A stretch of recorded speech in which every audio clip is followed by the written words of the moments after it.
Hi everyone, it's Rob Watson, the module leader for TECH2503 Community Media Production.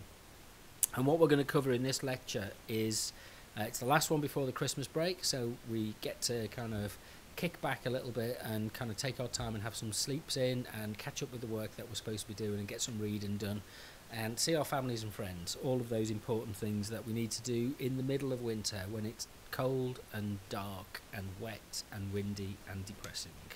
Not my favourite time of year, to be honest with you, but there you go, I'm digressing. What I want to talk about in this week's lecture, and we've kind of talked about these issues over the previous weeks, but I want to put it into a kind of more of a detailed framework really in terms of the sustainability of politics and what the key issues are about the way in which we approach future politics, because I think the nature of the challenges that your generation and other generations have to face about the future are really significant, and kind of it's how do we deal with this, and what basis do we deal with this? So we kind of don't want to be drawn back to thinking as it was in the past, that the solutions in the past are what we need to just reenact, if you like, but we need to come up with some ideas.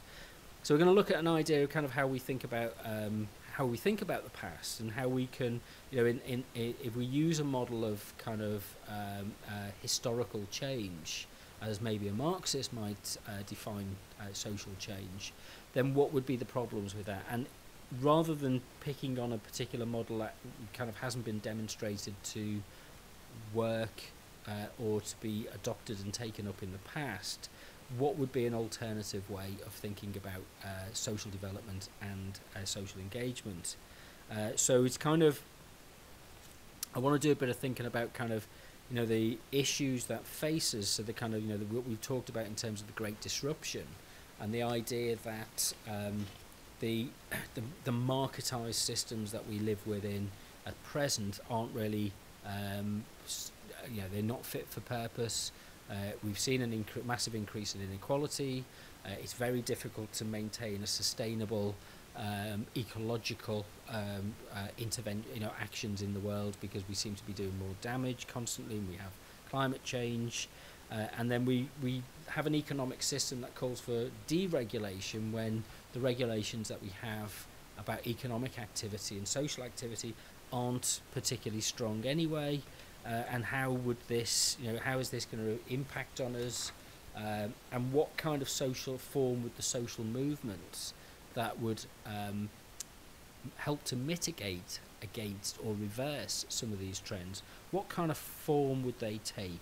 So we can compare, kind of political movements that come from an elitist position with a kind of centralized management process with more grassroots. And I think this is one of the emblematic observations, and I'm not a Corbynista, I'm not a member of the Labour Party, but with Jeremy Corbyn, he talks about whether this is actually practically enacted. I think we have to be, we have to observe and be sceptical about these things. That's our job. But he's articulating a different kind of politics, which is based around social movements, rather than necessarily, if you like, an autocratic and top-down elitist form of politics, which is articulated by a small number of professionals or technocrats. So we'll look at how social movements like this develop, what kind of models of social change they advance, and the purpose that a social movement can address. And in all of this, it's kind of the notion, how do we define a notion of what is sustainable? It's, that's the key question. I don't think there's any other question, really. I mean, everything's related to this, that we are no longer operating as a sustainable system, and that it's starting to, feel as if it's about to kind of fall apart in some way. And maybe I'm being unduly pessimistic, but what can we do in terms of our application and use through community media to help support and promote a more just and more sustainable form of development, either locally, regionally, nationally, internationally, globally, on all of those levels.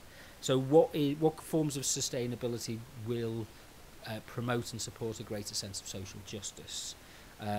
So we might look to technological systems to kind of help provide us the answers for these things, but I'd suggest that a faith in technological systems is perhaps what's got us into this mess in the first place, and that we need to not just tinker with the technological systems, but we need to approach things from a different perspective, and that we need to consider alternative pathways and reform of the social processes that we have at the moment. So how do we build a movement?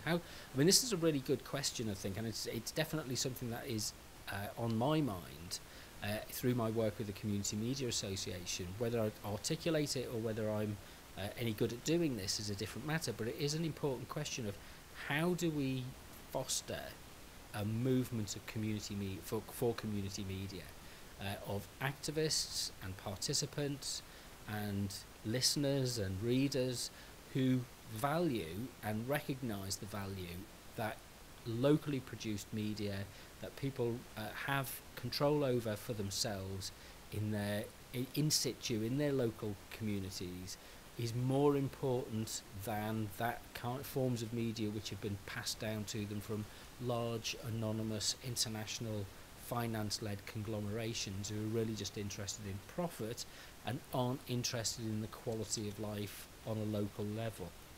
So there's a whole kind of approach to this which is about challenging some of our assumptions about what form growth will take, what form future industries will take, what form future social relationships will take, what form economic model, the way the economy is organised, what form that will take, and how we build and maintain our urban and social environments and our living spaces. Do we resort to a kind of standardisation model, or do we open it up to a kind of ecological modernisation?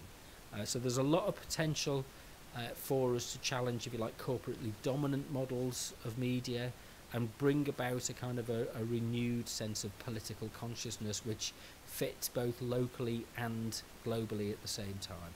So a lot of kind of ideas to think through on this. Hopefully it will give us a sense that the practice-based community media challenges that we've got actually have a wider purpose and fit in with a kind of globalised agenda. So the things that you'll be creating and producing and practicing and doing in the workshops, in the community media cafe sessions that you're going to run, this is just about getting us to think about how these fit with other activities that are undertaken globally. Right. The notes are up on the DMU Commons wiki, so go to wiki.our.dmu.ac.uk, and I'll see you at the lecture on Tuesday.